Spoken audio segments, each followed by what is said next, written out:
Hello everyone, very good evening and बहुत बहुत स्वागत है आप सभी का मेरे ऑफिशियल यूट्यूब चैनल जूही ज्ञानचंदानी पे। मैं आपकी इंग्लिश फैकल्टी और आज हम करने वाले हैं एडजेक्टिव्स के क्वेश्चंस, राइट। इसके पहले मैंने पार्ट 1 और पार्ट 2 में काफ़ी सारे कॉन्सेप्ट एडजेक्टिव से रिलेटेड डिस्कस किए हुए हैं और आज उसी सीरीज़ को हम कंटिन्यू करेंगे। Let's get started. आप अगर मुझे फॉलो करना चाहते हैं तो आपके पास में यहाँ ये सोशल प्लेटफॉर्म्स हैं, टेलीग्राम चैनल जहाँ पे मैं जो भी क्लासेस होती हैं उनकी पीडीएफ आपको वहाँ पे शेयर करूँगी। जो भी इन्फॉर्मेशन होगी रिगार्डिंग क्लासेस वो आपको वहाँ पे शेयर हो जाएगी। Telegram channel, Telegram group and आप मुझे इंस्टाग्राम प्रोफाइल पे भी फॉलो कर सकते हैं, राइट। मैंने कल आपको कुछ होमवर्क क्वेश्चन दिए थे, लेट्स डिस्कस देम फर्स्ट। मैंने 2 क्वेश्चन आपको होमवर्क दिए थे, आई होप आपने जो है उन्हें सॉल्व किया होगा, राइट। सो पहला क्वेश्चन जो होमवर्क क्वेश्चन था आपका वो ये था, ठीक है। The police arrived and discovered a large number of hoarded sugar in his shop, ठीक है। तो यहाँ पर क्या गलती थी ये आपको फाइंड आउट, फिगर आउट करना था, ठीक है। देखते हैं, the police arrived and discovered, यहाँ पर तो कोई गलती नहीं है, बिल्कुल सही है ये वाला पार्ट। आगे बढ़ते हैं, आगे देखते हैं, a large number of hoarded sugar, जो गलती है वो यहाँ पर है। हम बोल रहे हैं अ लार्ज नंबर ऑफ, हम बोल रहे हैं नंबर की बात कर रहे हैं और नंबर शुगर का क्या नंबर होता है? नहीं, शुगर की क्वांटिटी होती है। क्या होती है? शुगर की क्वांटिटी होती है। तो शुगर के साथ हम नंबर बिल्कुल नहीं लगा सकते क्योंकि ये क्या है? अनकाउंटेबल नाउन है। क्या है ये? अनकाउंटेबल नाउन है, राइट। अनकाउंटेबल नाउन मतलब जिनको हम नंबर्स में एक्सप्रेस नहीं कर सकते हैं, तो उनके लिए हम कभी भी नंबर नहीं लगाएंगे। यहाँ इसको 2 तरीके से लिखा जा सकता है। पहला तरीका आप इसको बोल सकते हैं अ लार्ज अमाउंट बोल सकते हैं, यहाँ पे आप इसको, है ना, you can write it as amount, है ना, लार्ज अमाउंट कहा जा सकता है। या फिर आप इसको बोल सकते हैं लार्ज क्वांटिटी भी, है ना। या तो आप लार्ज अमाउंट बोल सकते हैं या आप लार्ज क्वांटिटी बोल सकते हैं, जो भी आपको लगे, है ना। मतलब दोनों तरीके से। सिर्फ बात ये रहेगी कि यहाँ पे आप नंबर का इस्तेमाल नहीं करेंगे। आपको क्या करना है यहाँ पे? सिर्फ और सिर्फ जो है क्या यूज़ करना है? या तो आप क्वांटिटी बोलो, अ लार्ज क्वांटिटी ऑफ, है ना, या फिर अ लार्ज अमाउंट ऑफ, क्योंकि हम शुगर को काउंट नहीं कर सकते हैं, राइट। सो यहाँ पे आपका जो आंसर है वो हो गया पार्ट बी में, राइट। ये था आपका होमवर्क क्वेश्चन, काफ़ी सारे लोगों ने सॉल्व किया भी है। आगे देखते हैं अगले सवाल पे। The book was comparatively finer than that which he had kept in his bag. अभी देखिए यहाँ पे ऐसा क्वेश्चन हम कल और परसों भी किए थे। ये एक रिवीजन के लिए, क्योंकि अक्सर इस तरह की एरर एग्जाम्स में पूछी जाती है। हम बोल रहे हैं कंपैरेटिव, ऑलरेडी हम यहाँ पर क्या कर रहे हैं? कंपेयर कर रहे हैं और उसके बाद में फिर फाइनर लगाया, तो ये भी क्या है? ये आपकी कंपैरेटिव डिग्री है ना। ये क्या है? ये आपकी कंपैरेटिव डिग्री है। तो 2 कंपैरेटिव डिग्री का तो भाई साहब यहाँ पे काम ही नहीं है ना। आप एक ही तरीके से इसको कह सकते हैं, एक ही तरीके से इसको कहा जा सकता है, या तो मतलब एक ही डिग्री लगेगी कंपैरेटिव की, डबल कंपैरेटिव नहीं आएगा। या तो आप इसको बोलो कंपैरेटिवली फाइनर को हटा के आप फाइन लगा दो, मतलब फाइन लिख दो, है ना। और उसके बाद या तो एक दूसरा तरीका है कि आप कंपैरेटिवली को ही हटा दो, है ना। दोनों तरीके से इसको लिखा जा सकता है। या तो आप कंपैरेटिवली को हटा के सीधे फाइनर बोल दो, तो either way it can be written. मतलब आपकी जो गलती है वो आपकी कौन से पार्ट में है? पार्ट ए में है, ठीक है। बात आ गई समझ में? The book was comparatively fine than that which he had kept in his bag, या फिर the book was finer than that which he had kept, ठीक है। तो आंसर आपका हो गया ए। वेरी गुड, काफ़ी लोगों ने इसको भी सही आंसर किया है क्योंकि हम ऑलरेडी कर चुके थे और जो क्लासेस को फॉलो कर रहे हैं रेगुलरली उनसे ये गलतियाँ नहीं होंगी अब। अगला सवाल जो आज का है, आज का पहला सवाल, there is not many traffic along the street where I live. अब यहाँ पर देखिए, हम पढ़ रहे हैं एडजेक्टिव, तो मच और मेनी का जो है ना सिग्निफिकेंट रोल होता है, चाहे वो मच हो चाहे वो मेनी हो, है ना। इनका सिग्निफिकेंट रोल होता है और मैंने आपको ये कल या परसों की क्लास में भी बताया था। That's why I am saying कि अगर आपने वो क्लासेस नहीं देखी है तो ज़रूर एक बार देख लीजिए। मच का जो यूसेज होता है ना वो हम करते हैं अनकाउंटेबल नाउन्स के साथ, मतलब ऐसे नाउन्स जिनको हम नंबर्स में एक्सप्रेस नहीं कर सकते। सिंपल सी बात है, मच लगाएंगे, much pressure, much pain, much stress, much tension, है ना। तो यहाँ पे क्या आ जाएगा? क्वांटिटी बेसिकली, मतलब जिनको हम नंबर्स में 1 2 3 4 में नहीं एक्सप्रेस कर सकते, है ना। मैनी मतलब होता है ये प्लूरल कॉन्टेक्स्ट में, जिस भी चीज़ का प्लूरल बनेगा वो हमेशा काउंटेबल नाउन होगा। लॉजिकली आप देखिए, अगर किसी का प्लूरल बन रहा है मतलब वो एक से ज़्यादा में हम उसको डिस्क्राइब कर रहे हैं, एक से ज़्यादा मतलब उसका प्लूरल बन सकता है, और प्लूरल बन सकता है तो मैनी आएगा। ट्रैफिक जो है ना, यहाँ पे ट्रैफिक का कोई प्लूरल नहीं होता। ट्रैफिक सिंगुलर फॉर्म पे अनकाउंटेबल, ट्रैफिक का एक नाउन है और ये हमेशा अनकाउंटेबल होता है। क्या होता है ये? अनकाउंटेबल होता है, ठीक है। तो यहाँ पर मैनी गलत है, आएगा मच ट्रैफिक। क्या आ जाएगा भाई? Much traffic along the street where I live. तो जो गलती है यहाँ पे, आंसर आपका हो गया ए में, है ना, आंसर आपका ए हो गया। समझ में आई बात? सिंपल सा कॉन्सेप्ट था मच और मेनी का, ठीक है। देखते हैं यहाँ पे, a good amount of time is generally wasted on his friends because he has too much of them. यहाँ पे दोनों चीज़ें एक साथ रिवाइज हो रही हैं, बहुत ही बढ़िया सीक्वेंस। अभी मैंने आपको नंबर और क्वांटिटी के बारे में बताया। अ good amount of time, a good number of time तो नहीं बोला जा रहा ना यहाँ पे, अमाउंट ऑफ टाइम है ना। अभी आप बोलोगे मैम टाइम को तो गिन सकते हैं, नहीं, आप घंटे गिन सकते हैं, आवर्स गिन सकते हैं, मिनट्स गिन सकते हैं, सेकंड्स गिन सकते हैं। टाइम को टाइम्स बोल सकते हैं क्या? नहीं ना, टाइम टाइम है, समय है ना, को हम प्लूरल नहीं कर सकते हैं, ठीक है। सो यहाँ पर क्या हो जाएगा, ये अ good amount of time is absolutely fine. यहाँ पे अमाउंट यूज़ किया गया है क्योंकि अनकाउंटेबल हो गया, तो इसका यूसेज बिल्कुल सही है। अब आगे बढ़ते हैं, is generally wasted on his friends, है ना, अपने फ्रेंड्स पे वो इतना अच्छा खासा टाइम जो है बर्बाद कर देता है, वेस्ट कर देता है। बिकॉज रीजन क्या है उसका? ही has to much of them. अब हो गई गड़बड़ यहाँ पे, हम अल्टीमेटली बात कर रहे हैं किनकी? फ्रेंड्स की, है ना। फ्रेंड्स क्या है? एक से ज्यादा, प्लूरल है, इसीलिए तो बहुत सारा टाइम उसका फ्रेंड्स में चला जाता है। टू मच ऑफ देम नहीं होगा, यहाँ फ्रेंड्स के लिए बोला जा रहा है, तो ये हो जाएगा टू मैनी ऑफ देम। बात आ गई समझ? बहुत सिंपल, बहुत अमेजिंग कॉन्सेप्ट, मच और मैनी का ही कॉन्सेप्ट है। दो चीज़ें हैं, देखो यहाँ पे कंफ्यूजन क्रिएट हो सकती है। एक तो टाइम है, गुड अमाउंट ऑफ टाइम लिखा गया है, दूसरा फ्रेंड्स के लिए यहाँ पे मच का यूज़ किया गया है। तो कंफ्यूजन ये हो सकती है एग्जाम में कि मच अगर टाइम के लिए है, आप अगर मच को टाइम से रिलेट करेंगे तो आपको लगेगा कि बिल्कुल सही है, बट अल्टीमेटली क्वेश्चन को पढ़िए, पढ़कर समझ में आ रहा है कि ये जो मच है, he has too many of them, friends उसके बहुत ज़्यादा हैं, इसीलिए उसका बहुत सारा टाइम फ्रेंड्स पर ही जो है वेस्ट हो जाता है। तो उसके ज़्यादा फ्रेंड्स हैं, मतलब मैनी फ्रेंड्स होगा, मच फ्रेंड्स नहीं होगा। आंसर जो है यहाँ पे आपका पार्ट सी में है, ठीक है। गलती कौन सी है? पार्ट सी में है। आई होप यू अंडरस्टूड इट। चलिए, हर एक क्वेश्चन को पॉज करिएगा, है ना, पहले खुद बनाने की कोशिश करिएगा और उसके बाद देखिएगा एक्सप्लेनेशन, ठीक है। चलिए, Rohan shouldered the responsibility of educating his brothers as he was the oldest in the family. अगर आपको याद है, कल की क्लास में ही मैंने बताया था आपको, अगर हम फैमिली मेंबर्स की बात करते हैं, है ना, फैमिली मेंबर्स की हम बात करेंगे, या फॉर दैट मैटर हम ब्लड रिलेटिव्स की बात करते हैं, है ना, हम किसकी बात करते हैं? ब्लड रिलेटिव्स की बात करते हैं।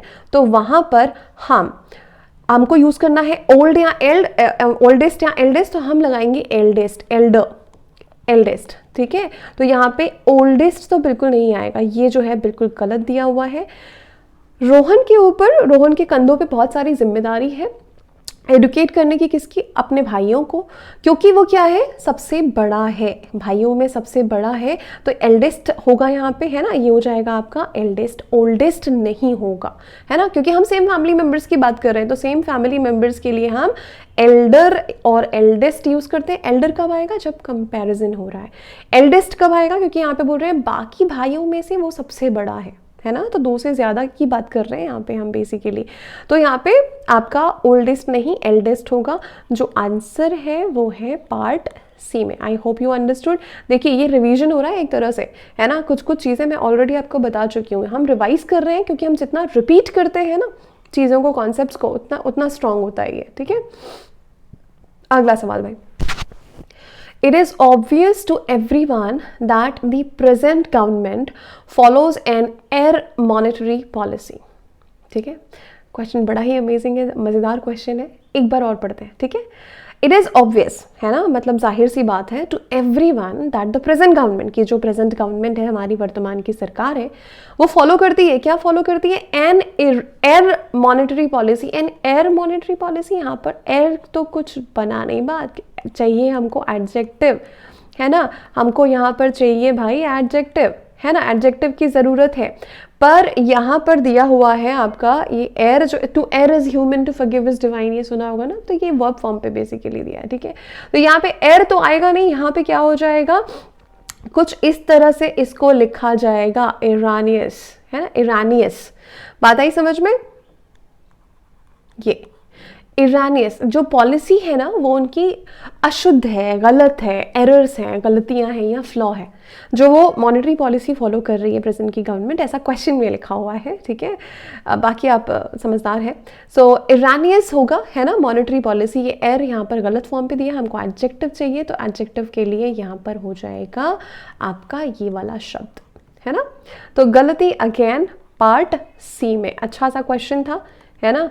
एरर, अभी देखो हम एरर सॉल्व कर रहे हैं ना, एरर के क्वेश्चंस बना रहे हैं, तो एर मतलब गलती, एर मतलब अशुद्धि, है ना। कहते हैं कहावत भी, to err is human and to forgive is divine, मतलब गलती करना एक तरह से बोल सकते हैं इंसानों का काम है, काम मतलब गलतियाँ इंसान से ही होती हैं, जो माफ़ कर देता है वो भगवान होता है, ठीक है, मतलब माफ़ करने की क्वालिटी आपके अंदर है, तो आप डिवाइन है, ठीक। चलिए आगे बढ़ते हैं, नेक्स्ट क्वेश्चन पे ये है, The founder and CEO of the company in his 35 years career has won several awards and is well known in the field of software engineering. बहुत बढ़िया क्वेश्चन है, देखते एक एक करके पढ़ो, पार्ट वाइज पढ़ो, समझ में आ जाएगा।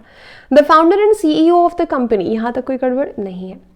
In his 35 years, अभी देखो 30 लिखा है यहाँ पे, फिर हाइफिन है, फिर 5 है, फिर हाइफिन है, और मैंने आपको बताया कि जब भी हाइफिन होगा तो वहाँ पे हमको सिंगुलर ही यूज़ करना होता है, नाउन हो एडजेक्टिव हो, सिंगुलर फॉर्म पे आता है। ये आपका यहाँ पे हो जाएगा ईयर, क्या हो जाएगा, ईयर। इसको बहुत सारे लोग ईयर प्रोनाउंस करते हैं, ईयर तो ये वाला कान होता है, ठीक है, ईयर कहा जाता है इसको। 35 years गलत दिया हुआ था, है ना, क्योंकि हाइफिन है, तो हाइफिन लगा हुआ है, मतलब वो हमेशा सिंगुलर फॉर्म पे होगा, 35 year करियर, ठीक है। बात समझ में आई। तो ये ईयर जो है सही फॉर्म है, ईयर्स नहीं आएगा, मतलब आपकी जो गलती है वो है पार्ट ए में, ठीक है। चलिए जी अगला सवाल, Following the rules of the government, the price of the subsidized electricity bills remain low than the earlier tariffs. Question की लेंथ को देखकर घबराना नहीं है, जितना लेंदी आपको अगर क्वेश्चन दिखेगा ना, ट्रस्ट मी पढ़ते ही आपको एरर मिल जाएगी, तो थोड़ा सा ना घबराना बस नहीं, एक एक करके पढ़ो, आराम से पढ़ो। Following the rules of the government, है ना, गवर्नमेंट के रूल्स को फॉलो करते हुए, the price of the subsidised electricity bill, जो सब्सिडाइज्ड इलेक्ट्रिसिटी बिल है, मतलब थोड़ा पार्ट जो गवर्नमेंट सब्सिडी कर दे देती है उसकी, है ना, रिमेन लो दैन, अभी आ गई बात समझ में, ध्यान से देखिए, लो लिखा है और दैन लिखा है, दैन मतलब क्या होता है, कंपैरिजन, ठीक है, ध्यान से देखेंगे, एक सेकेंड, ठीक है, यहाँ पर हम बात कर रहे हैं कंपैरिजन की, जस्ट अ सेकेंड, ठीक है, ये हमको चाहिए कंपैरेटिव डिग्री, है ना। तो यहाँ पर अगर हमको चाहिए कंपैरेटिव डिग्री, तो यहाँ पे आप देखिए जो यूज़ किया गया है वो क्या है, लो यूज़ किया गया, तो लो देन नहीं होगा, सिंपल सी बात है, यहाँ पे आएगा लोअर दैन, ठीक है, ये जो लो है ये कन्वर्ट हो जाएगा लोअर में, कंपैरेटिव डिग्री में।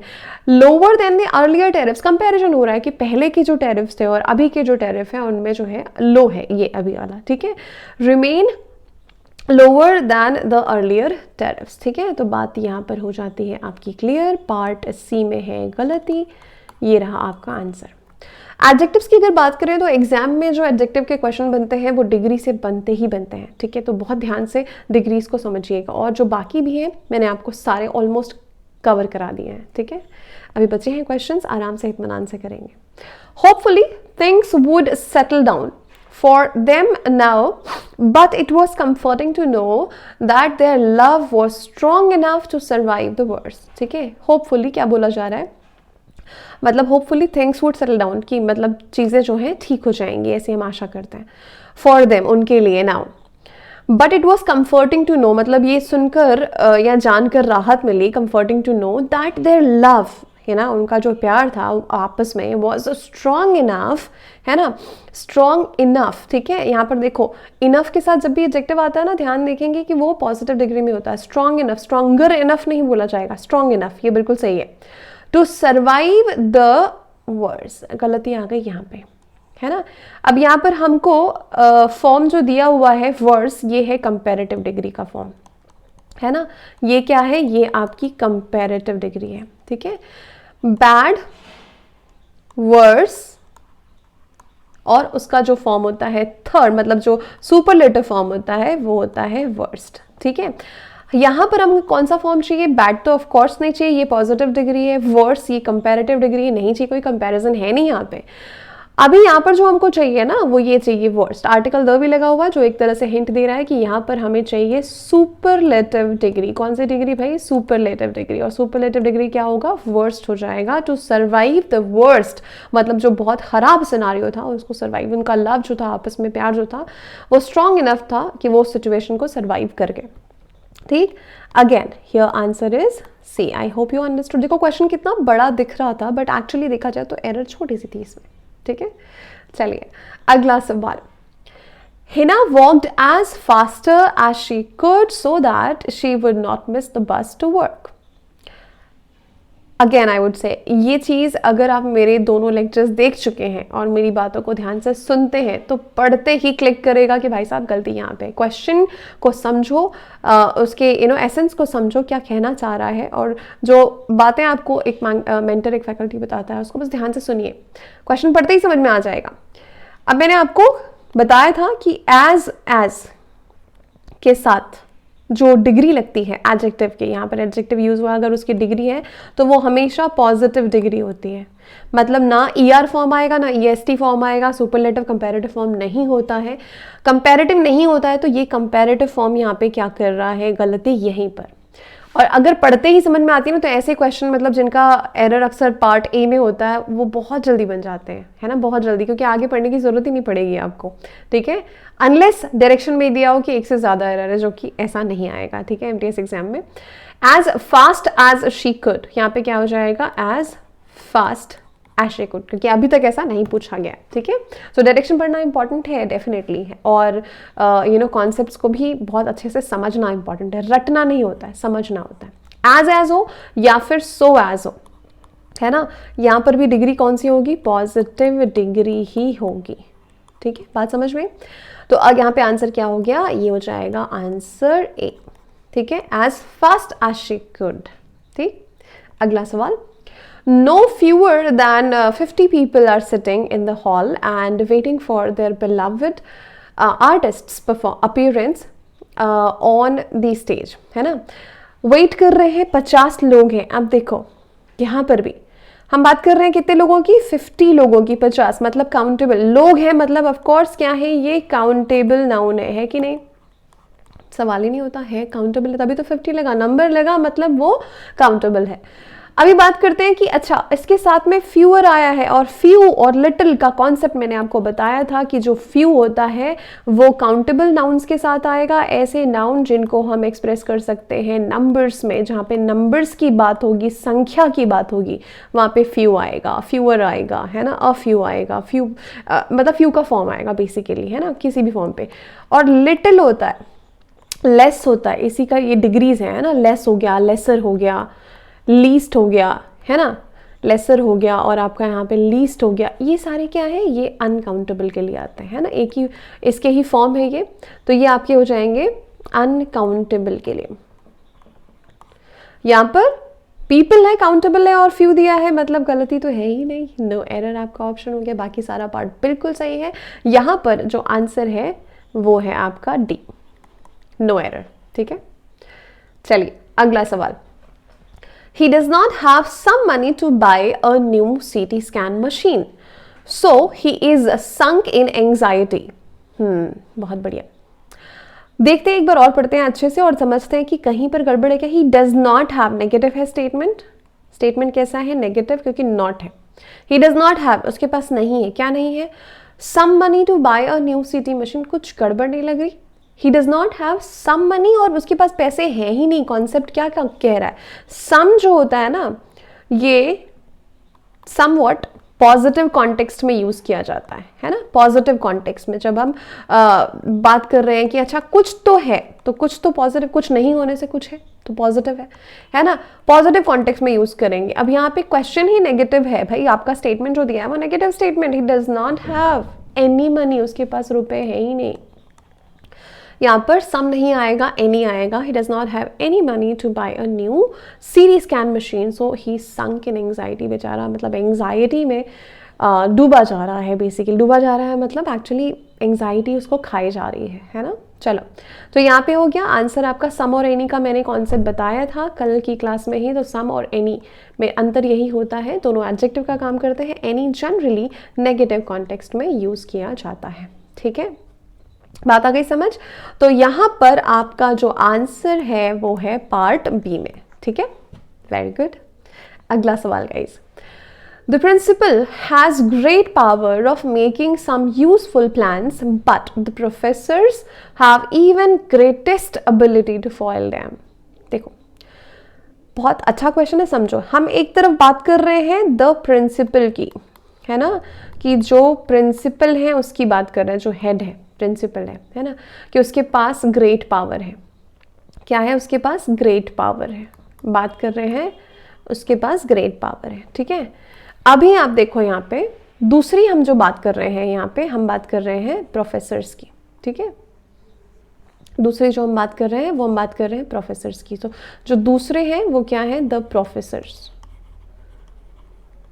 ठीक है, इनके पास भी पावर है, तो पावर इनके पास भी है, इनके पास भी है, ये इनके पास जो है बनाने का पावर है, तो प्रोफेसर्स के पास, प्रिंसिपल ने सपोज कोई पॉलिसी बना दी, कोई रूल बना दिया, कोई ऐसा कोई प्लान बना दिया अच्छा सा, है ना, तो उसके इनके पास ये पावर है, बट वो प्लान एग्जीक्यूट कब होगा, जब उनके सबऑर्डिनेट जो उनके अंडर प्रोफेसर्स हैं, जो उनकी टीम है, वो उसको इनकॉर्पोरेट करेगी अच्छे से, है ना, तो प्लान तो बन गया, बट ध्यान से समझो क्वेश्चन को, ठीक है, प्रोफेसर के पास ये मतलब ये इसको बना भी सकते हैं, इसको बिगाड़ भी सकते हैं, तो ये हैव इवन ग्रेटेस्ट, अभी यहाँ पर दोनों के पास है पावर, कहीं ना कहीं कंपैरिजन की बात कर रहे हैं, और ध्यान दीजिएगा जब भी हम इवन लगाते हैं ना, even better, even greater, even taller, या इवन के साथ जनरली आप देखोगे कि कंपैरेटिव फॉर्म यूज होता है। और दूसरा क्वेश्चन के एसेंस को समझो कि यहाँ पे बोला जा रहा है कि प्रिंसिपल के पास पावर है और प्रोफेसर्स के पास भी है, तो इसके पास पावर है बनाने का और इनके पास और भी ज़्यादा पावर होता है टू बिगाड़ देने का, है ना, मतलब एक तरह से सार्कास्टिक स्टेटमेंट है ना, कि ये बना भी सकते हैं और बिगाड़ भी सकते हैं, प्लान का बनना और प्लान का एग्जीक्यूट होना, है ना, दोनों चीज़ों की बात की जा रही है, तो इवन के साथ यहाँ पे ग्रेटेस्ट नहीं आएगा। और दूसरी बात कैसे पहचानेंगे कि आर्टिकल द, सुपरलेटिव डिग्री के साथ हम आर्टिकल द लगाते हैं, यहाँ पर आर्टिकल द का नामो निशान नहीं है, मतलब ग्रेटेस्ट तो बिल्कुल गलत है ही, यहाँ पर आ जाएगा ग्रेट, क्या आ जाएगा ग्रेट, ठीक है, बात आ गई समझ सभी को बहुत अच्छे से, क्लियर हो गई बात। तो यहाँ पर जो आपकी गलती है ना, देखिए वो आपकी कहाँ पे है, आंसर आपका हो जाएगा यहाँ पे सी में, फॉइल मतलब बिगाड़ना, खराब करना, ठीक है, फॉइल मतलब क्या होता है, बिगाड़ना या खराब करना, ठीक है।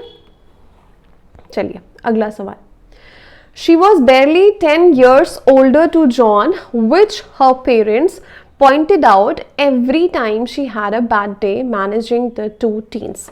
देखिए क्या बोला जा रहा है यहाँ पे, क्वेश्चन को अगर ध्यान से पढ़ा तो आंसर बन जाएगा। She was barely 10 years older to John, older to John, older to John मतलब यहाँ पे एज बेसिकली बताई जा रही है ना, एज की बात की जा रही है, ठीक है, बट क्या हम ओल्डर के साथ टू यूज करते हैं, बिल्कुल नहीं, ओल्डर के साथ कभी भी टू यूज नहीं होता है, ओल्डर के साथ देन आता है, मतलब गलती पकड़ी गई, ओल्डर देन जॉन होगा, टू की ज़रूरत नहीं है, टू के लिए कुछ पर्टिकुलर कंडीशन है जैसे बताया गया है, जनरली IOR में एंड होने वाले वर्ड्स होते हैं, एल्डर के साथ भी एल्डर टू बोला जाता है, ठीक है, सो IOR वाले वर्ड्स में होते हैं, प्रेफर और प्रेफरेबल होता है, इससे तो हमने काफ़ी सारे क्वेश्चन किए हैं, प्रेफर हो गया, प्रेफरेबल हो गया, है ना, तो इन सब के साथ में अगर बोला जाए तो हम यूज़ करते हैं टू, ठीक है, चलो जी, बात क्लियर हो गई। तो यहाँ पे अगर बोला जाए कि गलती कौन से पार्ट में है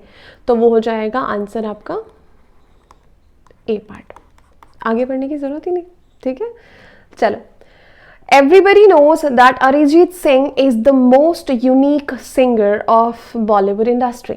ध्यान से देखो, एवरीबडी नोज, सबको पता है that Arijit Singh, he is one of my favourite singers by the way, Arijit Singh is the most unique. गलती पकड़ी गई। जिन्होंने पढ़ा है, समझा है, वो तुरंत आंसर करेंगे कि मैम यूनिक अपने आप में ही एक ऐसा एडजेक्टिव है जो यूनिक है, इसके साथ में कभी भी मोर या मोस्ट जैसे शब्दों का इस्तेमाल नहीं किया जाता है। ऐसे और कौन कौन से वर्ड्स होते हैं, मैंने बहुत सारा बताया। एब्सोल्यूट है, मेजर है, माइनर है, शेप्स वाले वर्ड्स होते हैं, जैसे सर्कुलर हो गया, रेक्टेंगुलर हो गया, है ना, और परफेक्ट हो गया, और भी इटर्नल है, एवरलास्टिंग है। मैंने आपको पार्ट 1 की क्लास में बताया था, एडजेक्टिव्स पार्ट 1 जरूर देखिएगा उसको, ठीक है। तो यूनिक के साथ में you can not apply, you can not use most.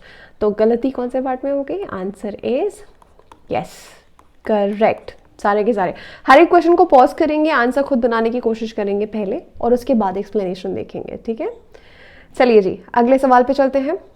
A recent poll has indicated that Samantha is considered brighter than any student in the class. ध्यान से देखो अभी, A recent poll has indicated मतलब अभी अभी जो पोल कराई गई थी, है ना, उससे पता चला कि समांथा जो है is considered brighter than मतलब यहाँ पर क्या है? कंपैरेटिव डिग्री है। क्या है यहाँ पे? कंपैरेटिव डिग्री का इस्तेमाल किया जा रहा है, बिल्कुल सही है। एक तो ब्राइटर बोला गया और दूसरा यहाँ पे दैन भी है। Any student in the class. अब देखो, कल मैंने ये बताया था आपको कि जब इस तरह की कंडीशन होती है तो यहाँ पर मान लेते हैं कि दिस इज समांथा और ये पूरे क्लास में बाकी सारे लोग हैं, ठीक है। ये क्लास में बाकी सारे लोग हैं यहाँ पे, ठीक है। अभी क्या बोला जा रहा है कि एक तरफ समानता है और एक तरफ बाकी सारे लोग हैं, तो समानता जो है ब्राइटर है। अगर चुनना हो तो ये ज्यादा ब्राइटर है। अगर आप यहाँ पर एनी स्टूडेंट बोल देंगे तो एनी में तो कहीं ना कहीं समानता भी इंक्लूड हो गई। तो इन दोनों में अंतर कैसे होगा? अंतर कैसे होगा? जब आप यहाँ पे एनी के साथ में अदर लगाएंगे, एनी अदर। इसको छोड़कर बाकी सारे जो है ना, उनकी बात कर रहे हैं, इसको छोड़कर, इसको छोड़ना पड़ेगा। एनी बोल दिया तो ये भी इनमें इंक्लूड हो गई, तो फिर अंतर का तो कोई बेसिस ही नहीं रहा। Brighter then any other student in the class. तो अदर लगाना जरूरी है ताकि आप समानता को क्लास से थोड़ा अलग करके बता सको कि हाँ ये ब्राइटर है बाकी सब में से, ठीक है। तो यहाँ पे आपका आंसर जो है वो हो जाएगा सी।